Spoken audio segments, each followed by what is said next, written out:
When I applied at various companies internships, people were already knowing me, because of my active presence in the community in just a span of such a short time, like over 1 year 2 years. It has given us that capability of exploring things by ourselves and just. Hey everyone, welcome back to another episode. In this episode, I'm in conversation with Siddharth Dayalwal. Siddharth is a DevRel engineer at Storyblock. So if you are interested in the DevRel space, make sure to watch this one until the very end to make the most out of it. Also make sure to like, share and subscribe so that you don't miss out on my further videos. Alright then, as you always do, enjoy this one.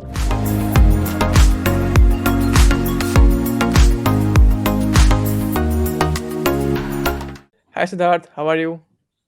Hi Sanskar, I'm doing good. How about you? I'm doing great, Siddharth. Siddharth, first up, would you like to tell the listeners about yourself, a short intro? Sure. So, hey everyone, thanks a lot for tuning in. I hope you all are doing well and staying safe at your end. Myself, Siddharth Dayalwal. I'm currently a final year student, but at the same time, I'm also working as a DevRel engineer at a company called Storyblock, which is a headless CMS. Talking more about myself, I have been involved in community and hackathon space for over 3 years now and have been actively contributing throughout the same space, I would say. I'm also a GitHub Campus expert, DigitalOcean navigator, and founding organizer for hackathon known as Hack This Fall. Pretty much about me, and looking forward to this wonderful podcast. Awesome, Siddharth. Siddharth, I'll get straight to the point. I want to know what is DevRel. I mean, folks know what Mhm. is DevRel, but I want to know from you, how can you explain what is DevRel and how is it to be involved in that space? Yep, sure. Like, wonderful question at first point, I would say, because again, a DevRel is a very tricky term, I would say, it has been like coming over the edge, over the, surface since like few back years maybe last 2 years it has been on the surface, and people are like starting to recognize what actually a DevRel is. And for me, DevRel is something where I can just be myself, because the kind of person I am, I like talking to people, I love creating content, I love speaking maybe at events and sharing my knowledge, or maybe helping my buddy or maybe my fellow developers as well. So for me, DevRel is something with which I can express myself, which will allow me to be who I am. But talking it more specifically, DevRel means, of course, developer relation. It's an umbrella term. There are like so much more under a single umbrella, and it may vary from person to person, from company to company as well. There are a hell lot of other things which a DevRel does, which I'm sure we'll be discussing further in the podcast as well. But as you asked what it means for me, it means something which where I can just open up myself and be who I am. So yeah, I would love to answer that in that way. Siddharth, correct me if I'm wrong, but I feel that DevRel has gained popularity or, went up a scale in the recent Mhm. past. So, what Yeah. do you feel has been the necessity for DevRel roles gaining so much popularity? Interesting question, because I personally, when I came across this particular term DevRel, I was in my first year, and back then I wasn't knowing what it is, actually, and how to maybe get to this role. For example, if someone wants to be a software engineer, they know maybe go through a particular technology, have set rules of maybe levels with which you want to go ahead with. For DevRel, there's not any single specific path, I would say. It's very random in many other ways one can think of, because looking behind, like the past 2 years which you mentioned, DevRel has been coming to the surface because people are trying to explore more.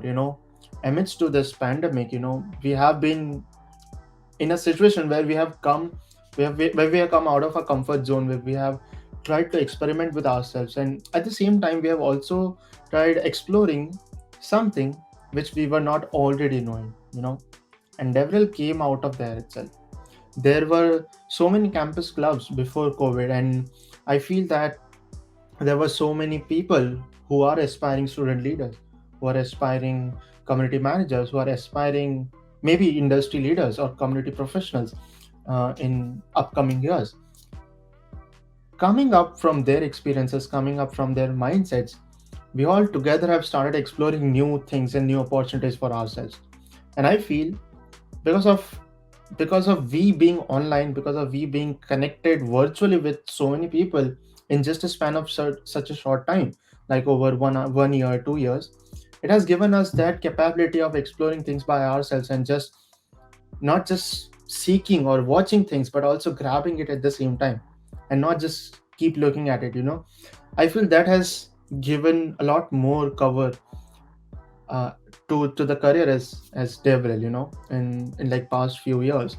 And people today, there are many of my fellow friends who have been there in this DevRel space, and they already started their career with the same as well. So I see this as an opportunity for the Indian community specifically to just get to know what their basic interest lies, where their basic interest lies in, and they can also explore the same as well. And I feel that the Indian DevRel, space, or maybe the future, is so very much bright because we got n number of people over here. We got so many good developers, so many good leaders here in our country. you know we can just change the entire map of DevRel, how it looks right now and what it can be in near future. So I hope that answers your question though. Yeah, that does. If someone's listening to us and he's getting to know Devil for the first time, so how Yeah. should he approach this role? How should he look towards it? Because there's not much information, there's not much, sort of a pathway to get into the space. So what's your Yeah. take on that?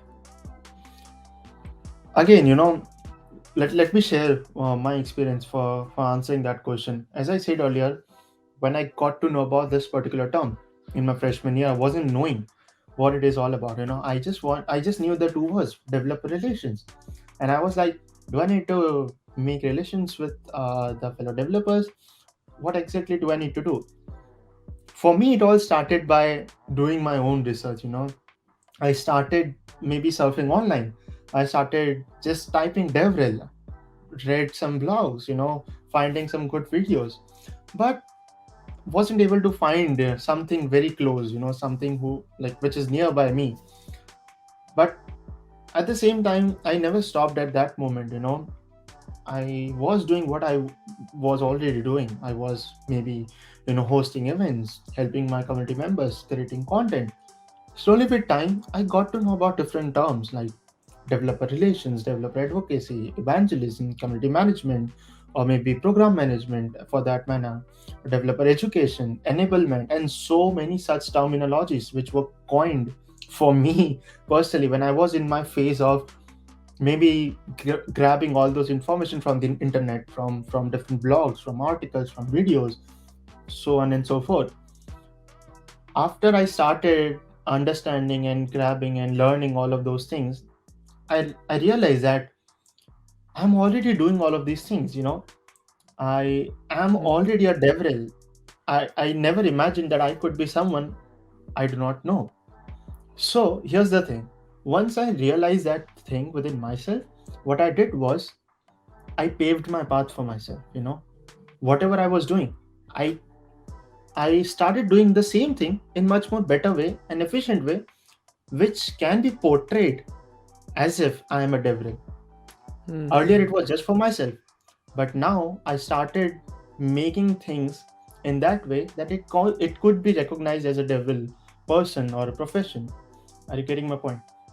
So I created content around the same. I started maybe applying at different conferences to by submitting a talk.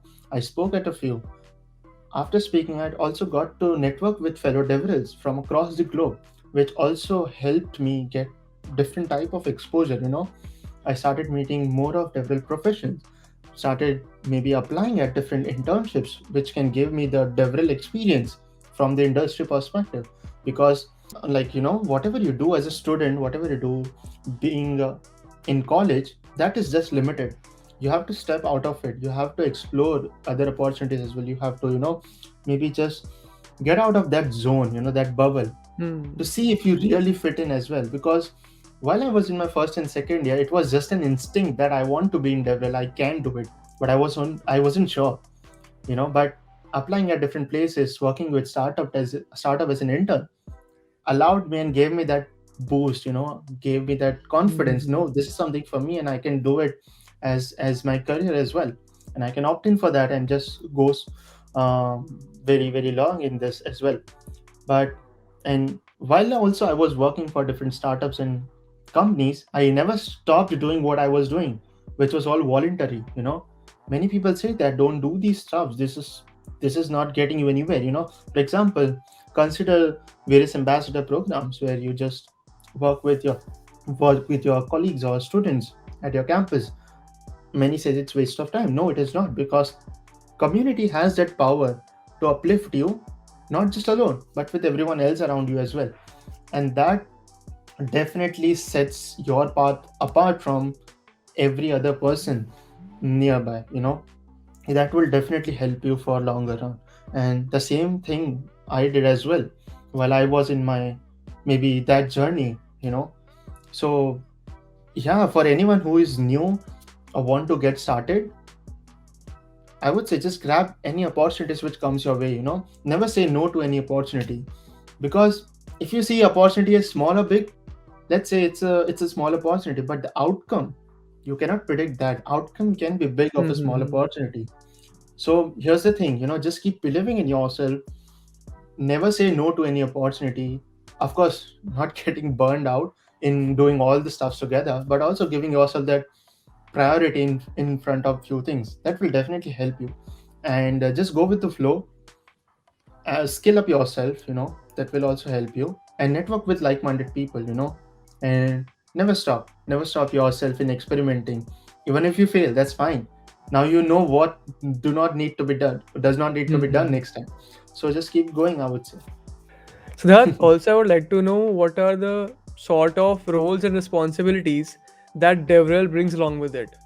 Again, as I said, DevRel is an umbrella. There's like so much into Mm-hmm. it. Like, it's so wide enough to explore as much as you can. I feel whatever skill sets you are having, whatever capabilities you are having, that can be used as a DevRel. I would say, you do not necessarily need to code. You do not necessarily need to do public speaking.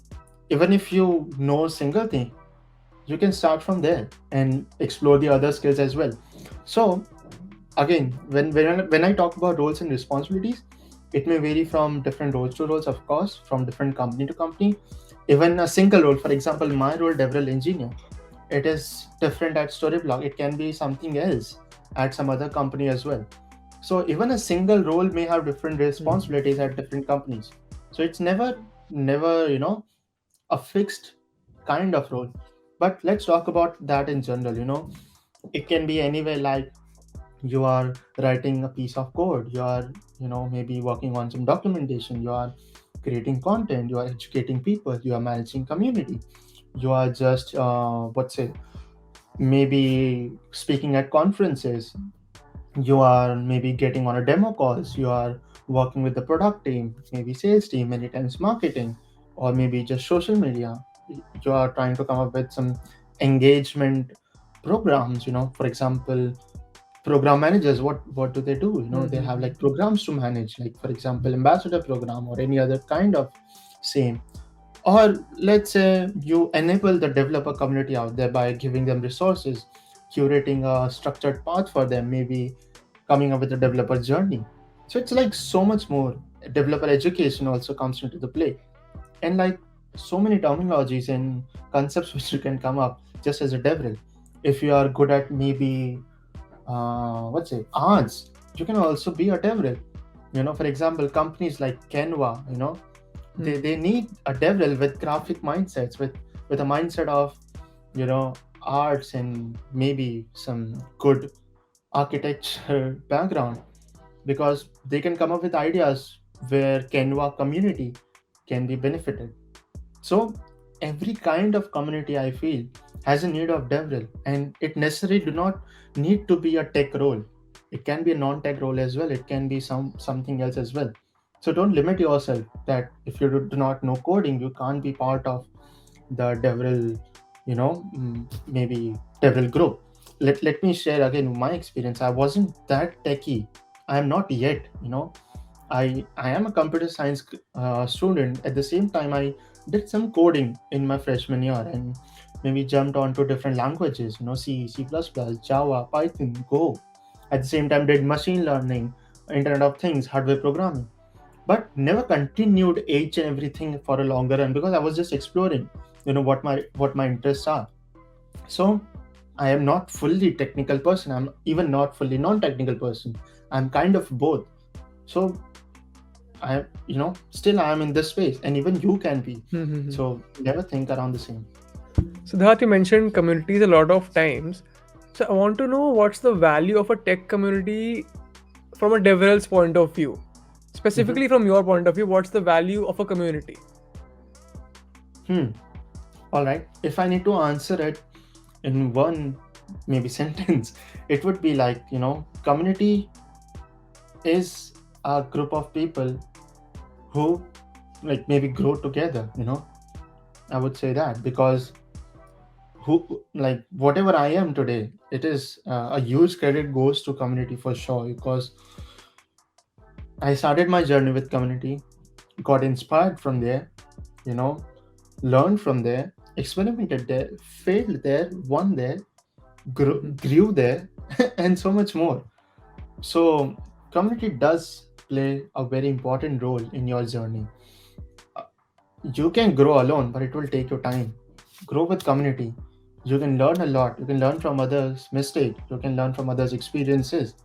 And coming up with a perspective about tech communities from a DevRel mindset, it's really very important because developer relations, of course, developers comes from community, and once we start interacting with developers out there in the community, we get to know their mindset, we get to know what their shared struggles are, what are the good things they are looking forward to, or maybe what's what are the reasons they are part of the community. Understanding all of those things really becomes very important for any developer, who is specifically focusing on the community space or community end. And for me, as a DevRel for community, it would be very essential for me to understand my community members. What are their whys? What are their struggles? Why are they the part of the community? If they even look forward to join or maybe leave the community, what's the reason behind it? And keeping a healthy community is very important in that case. It Mm. shouldn't be toxic. Having a proper code of conduct, having an inclusive and diverse culture, people respecting each other and not criticizing in negative way, that is also very important. So again, a development perspective for community is quite important because it's not alone that you will grow, be it a developer, be it a developer, or be it a community member. So that's an important aspect to be kept in mind. Siddharth, I feel that storytelling has a major role to play. So do you feel same way that storytelling has a big role to play for DevRel, or what do you feel? Why not? Storytelling is like equally important at every place you see. That's a very very very simple example. While we were growing up, while we were in our kindergarten, we used to hear all those stories. Why? That allowed us to think in a creative way, isn't it? Hmm. That maybe lion and rat story, which like most of us have heard Yeah. of. From that we understood the essence of friendship, essence of trust, essence of maybe enemies as well in the beginning. How? Because with stories we were able to connect the dots. With stories we were able to maybe just resonate that thought of the storyteller with ourselves. Hmm. That is where storytelling comes into the picture. Now, whatever I shared in the previous few minutes, past few minutes, I shared it with my experiences. I was kind of telling my story Yeah, with you all, exactly. Hmm. to you all folks. That is Hmm. when you will be able to connect. That is when, for example, when I said that when I was in my first or second year, you might have imagined yourself being in that year, what you were doing, what things you did, what are the community initiatives you were part of, and so on and so forth. Storytelling definitely adds a lot of sense when you are doing that with a group of people. It can be anything. Let's ignore for a while the DevRel aspect from it. You are just with your friends, you're sitting in a cafe with your friends, and you are telling them what happened the past week with yourself. Maybe you went out for a picnic, you went out to celebrate some good event.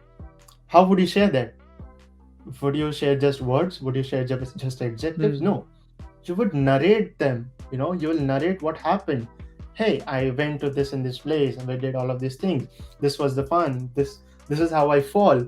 This is how it hurts. Something like that. you know Exactly. how you will express that. And storytelling adds a lot of sense, adds maybe a kind of relation expression. We can resonate with it. We can maybe feel it. We can take that within ourselves as if we are doing, or we are the part of character. Now let's jump onto the DevRel side. When storytelling comes from a DevRel perspective, it really becomes important to make the listeners the characters of that story, so that they can feel the importance of it.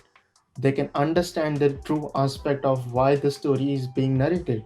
You know, as a DevRel, it is really very important for you to just make your listeners part of that story, and give them some initiatives, not just as a listeners, but also as if they are responsible for something, as if they are being part of a chain, as if they are the reason for something which is good, or maybe can happen good in future. And that is how storytelling can be more effective. It can be like simple as well, that hey, we are doing so and so, we're going to do so and so, you'll be benefited in so and so way. That's a simple way. But telling it in more effective way, for example, hey, we are coming up with this initiative, you're going to be part of it, and this is how you're going to make a change. How cool is that? That definitely sets apart, and there's a fine line between that as well, which again I feel that comes from practice, a lot of Hmm. interaction, a lot of experience. Because I would say, to like how like so many people have interacted with, and everyone had different things to share, everyone have had different experiences. Just observing and getting all those, what say, essence of their experiences, of their success, of their failures is very important. Because while you are sharing the Exactly. same maybe situations to someone else, you might come up with not just your experiences but someone else's as well. And that makes it even more precious. So that's how very important storytelling is, especially for a DevRel who is in the space, who has the community to manage, and who has people to look after for.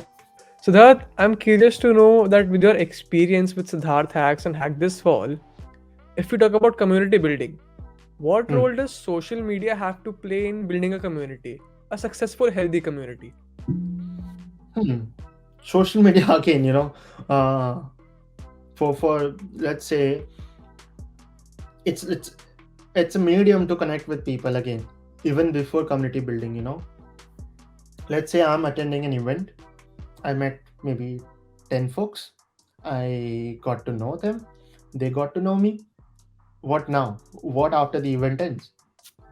How would we be connected? We are all living in different cities. Social media, we'll exchange our LinkedIn profiles, maybe Twitter handles. We will interact over there. We'll follow each other. We'll connect with each other over there, and can be connected for a longer term. That is one point. Now, when you ask like how social media can be impactful in community building, it is like not every activity which happens in a community is via the face-to-face conversation, is via events. It is also more of social media engagement. It is also more about how you are engaging virtually, apart from the existing community platforms, for example Slack, Discord, or meetup groups, or anything else as well. That is where community comes into the picture. And also, social media is not limited to the existing community members. It is also for the future community members, or maybe the past Hmm. community members. You know, it's not closed anywhere. It is all public. Whatever you are doing is in public. With social media as a tool, we all can learn in public, share in public, or maybe teach in public. You know, that is when it adds a lot of value. I've seen people wasting a lot of time on social media, misusing it. But that's not the Hmm. aspect. We can use it for like so many things. Also, again, let me share my experience. When I was in my freshman year, I thought that let's create a separate account on Instagram. I started my social media journey from there. What would I post? I wasn't sure. What am I gonna do? I wasn't sure. I just thought that let's have an account where I could share or connect with people. I was having my private account as well, but I created another account just to make it public. The beginning was very crucial, very, I would say, very monotonous, very boring for me, for my Hmm. followers. Like I've got 10 to 15 followers who are my close circle, and it all started there. But slowly with time, as I started connecting with people, as I recognizing more, as people started knowing me better, it started growing, and I also started sharing whatever I did. Whatever I did. When I say that, it means like it can be my achievements. It is like what am I doing right now, the things I'm learning, of course my failures, because I never hesitated in Hmm. sharing my failures. I have always shared it with my community members, because getting succeeded is just a tip of an iceberg.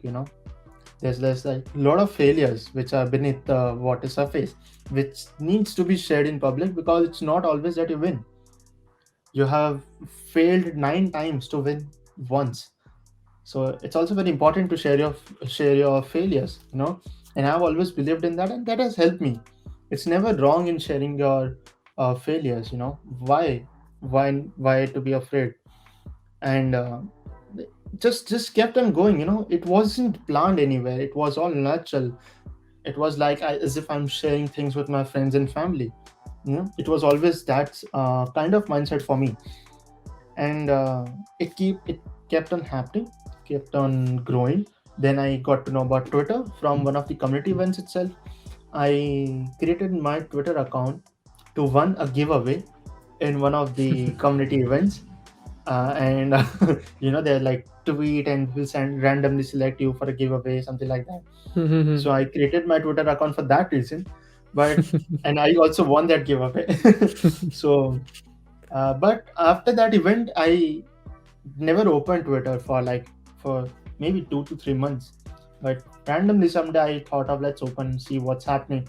I didn't follow people over there, just the community pages which I attended, for which the event I attended, and that's it. And I remember that I saw people sharing their knowledge and experiences over there, the recommended tweets which I received on that day. I thought that I can use this platform to learn a lot, and I started being active over there. And of course, I have come a long way from that point. And back to today, in this entire journey of like 3 years of being engaged on social media, being active and interactive on social media, to make connections, to build networks, to create content, to help others, and so on and so forth, it was never the one way. You might be thinking that I've only given in this process of Hmm. this journey of 3 years on social media. No, I have made ton of connections which has helped me in so many ways. Be it like, maybe right now I'm on this podcast, because Sanskar know me, maybe from a community event or maybe from my social media presence. If I wouldn't be that active in this space, I wouldn't be here at this moment. When I applied at various companies internships, people were already knowing me, because of my active presence in the community, maybe online on social media. I wasn't needed to prove myself that hard, because whatever I was doing, it Hmm. was all on social media. This was Exactly. now my personal, Hmm. but your question was around community building. Same goes with the community building as well. So that my follow-up question in this social media topic only. Like Mhm. there's Instagram, you mentioned meetup groups, you mentioned Discord, Slack. So how to leverage all these platforms because you need to create content according to the platform. So how to leverage all these platforms for one cause, so to speak? Hmm. So I experimented with that as well, I would say, because I try experimenting with different content types to see what works best. Let's say I am working on a particular idea, or maybe a content idea. If I want to share that on Twitter, I might not do an Instagram reel on Twitter, Hmm. right? If I want to share something, I would write a thread on Twitter, which is quite famous on that platform. If I want to do the same thing on Instagram, I would not create a thread. I would create an Instagram reel, because that is what Instagram is famous for. Dividing your content and maybe reposting it is important. If I do not want to keep all of these things on social medias, I would write a blog and keep it on a blogging platform. Again, another type of content creation activity, but the content Hmm. is same here as well. So creating your content and distributing it in meaningful ways for different platforms is essential. I cannot write a blog and take screenshots of that blog and post a carousels on Instagram. That Exactly. wouldn't be that effective, you Hmm. know, or maybe for that manner, tweet the screenshots. No, that is not how people are habituated of viewing that content on a specific platform. So it's very important for you to understand the needs of your audience. What kind of content activity do they like, or be it like, what are their needs as well at the same time. And also considering YouTube or Twitch or such streaming platforms, I cannot screenshot the blogs pictures and make a 5 second slideshow video and post it on YouTube. No, we can't Hmm. do that, of course, right? Hmm. So for different platforms, you need different content strategies, different way of delivering it as well. And taking feedbacks as well is very important. If you're posting a piece of content on a specific platform, take feedbacks from your audience, ask them questions, understand their needs. What were their takeaways? Was it something they were looking for? If yes, how has their experience been? If no, what's something they are looking for? Asking questions is very, very great skill which you all should learn. Asking dumb questions is also good many a times. And before even asking question, I would also say try doing your research. If I would ask Sanskar to you, what is YouTube? That is a dumb question, but a dumb question which cannot be asked, because you can go ahead and Google it and you'll get the answer in the first link. Exactly. So you can't ask questions before doing your own research, because you might have heard asking questions is good, but doing your research is very good. Completely agree, Siddharth. Siddharth, I want to know that what's the value of building a personal brand as a student and how to build it effectively? Because I think that you are great at it. So I know that you have some really good tips to share with the audience. I would say I'm just trying my level best in doing that. But again, a bunch of answers to this question I already shared. You know, um, creating brand awareness for yourself, it can be done by sharing what you're doing, sharing anything. Maybe your learnings, what you're doing, what your success or achievements are, what are your failures, what are you planning to do, what's your day-to-day life, looking like. It can be anything, whatever you wish for. You'll get that kind of audience for yourself. If I'm an artist, I'll share my paintings, I'll share my learnings of painting, I'll share some tips and tricks around the same. If I am a developer, I'll share my projects, my code snippets, some tips and tricks around the same. It can be anything. Again, never ever compare yourself with someone else's journey in this entire process. you know Creating social media presence may take time, or it can happen within one night as well if you're lucky enough for that. But again, it's your journey. Live it, I would say. Never Hmm. hesitate to do experimentation. I did a lot of experimentation, failed majority of times, I would say, but that allowed me to do the remaining of successful experimentations, right? So that is how important it is for you to understand what's your end goal, what is your end goal, why you are doing this thing, what you want to do, why you want to create that social media presence or brand awareness for yourself. Is it something you can't do? Like, for example, your goal is so and so, like there's goal one for yourself. Can you achieve goal one without creating your brand awareness or social media presence? Yes, go ahead and do it. If no, then work in that way, I would say. you know and as I mentioned, never compare your journey, because someone's 20th chapter can be your fifth chapter as well. You can't compare both of those things. You all are having some different pages to work with, and go ahead and read along. But no, that's not how it works. What else? I would just say be who you are. You do not need to be someone you are not. Try not pretending someone else while you are building your social media presence or brand awareness as well, for that matter. And always make true, genuine connections. Don't make it for the sake of making it. That would not help you in for the longer run. Coming from personal experiences, I've seen people connecting with me just for their sake, but that's fine with me. you know I never hesitate in connecting with people, but at the same time I know with whom I need to be or need to stick with for a little longer, and with whom I do not need to. Never hesitate in saying no to people. That's also an essential part of this journey I have learned, because you also might come up with people who would be very diplomatic, I would say. But that's fine. You'll meet a different kinds of people. Not every people is good, not every person is good. But you need to understand that.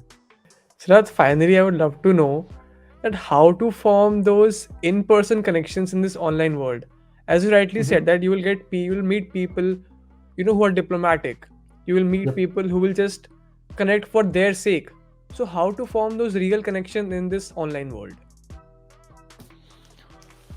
Again, as if consider as if they are your friends. What do you do with your friends? You would chat with them, you talk with them on a daily basis, you ask about their health, about about their life, what's happening, isn't it? Or do you just talk with your friends for your own sake? Maybe once a year, once a month. Is it something like that? No, it is not, right? Same goes with the connections as well. If I'm attending an event today, let's say I'm making connections with 10 people, I'm getting connected with them. I would just not forget them after that event. I'll be in touch. Hmm. Now I know what they can do, what their experiences are. If I need any help in that domain, in that particular area, I will go and connect with them. Hey, can you help me with so and so? I'll not forget them. Or maybe I'll wish them on some occasions, or maybe we went through some not so good days in the past with respect to COVID. I will just reach out to them and ask if everything's all right for their end. It must not always be necessarily related to work, or maybe some reason of benefit, or Right. anything else as well. Hmm. It can be as natural as you're talking with your friends and family members. Do not complicate things. That's also important. Or Hmm. maybe Hmm. if you came across one of their achievements, wish them, appreciate them. Won't you feel good if someone unknown, or maybe someone you have known in the past few years, reached out to you saying, hey, how are you doing? Is it all good? Let me know if I can help you. And I got to know that you have been selected or accepted for so and so thing. Hmm. Congratulations. Hmm. Hmm. How would you feel? That feels good, right? Make others feel as you want it to be felt. I wasn't able to frame the sentence, but you understand my point, right? Yep. So that's how important it is to be in touch, to to take care of people, just like you do for your friends and family. And that is how you build connections. It's not always related to work. It's more of that personal touch which you bring to all of these connections. And even if you see someone not in a good stage, go and just be there. You do not necessarily need to poke them again and again. Are you good? Are you good? Are you good? No, just tell them once that, hey, I am here if you need any help. That's all it takes. it will take 1 second to just go ahead and get connected with that people, with that person. But that initiative, that first step is to be taken. It's all about that first step for everything we discussed in the entire the duration of Exactly. like past 40 minutes. That first step, you have to take it. You can't sit back and just think continuously what will happen, what I can do, what will be the repercussions or benefits. No, just do it. That's how it all starts. So yeah. Awesome, awesome chat, Siddharth. Awesome chat. I mean, I love listening to you. So finally, I would like to request you if you can please play the speed test.